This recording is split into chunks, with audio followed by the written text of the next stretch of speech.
Paper फुटला असं कानावर येतं तेव्हा सगळं हातातून गेल्यासारखं वाटतं असं बच्चू कडूंनी म्हटलंय। ज्याने पेपर फोडले त्यांचे हात छाटण्याचं काम सरकारनं करायला हवं। बच्चू कडू यांनी मागणी केली आहे, अभ्यास करून जर पेपर फुटला तर विद्यार्थ्यांच्या कानावर गेलं तर त्यांच्या मनात असंतोष निर्माण होतो असंही बच्चू कडूंनी म्हटलंय। तुमच्या मागे कुणी उभे राहणार नाही हे तुम्ही डोक्यातून काढून टाका असंही बच्चू कडू यांनी आता म्हटलेलं आहे।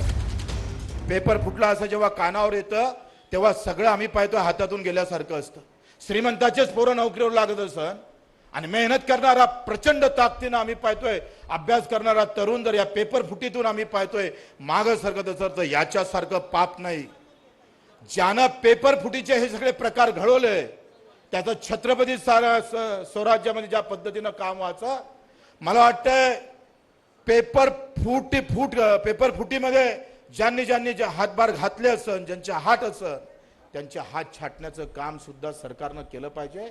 पुन्हा अशा प्रकारची हिंमत होता का?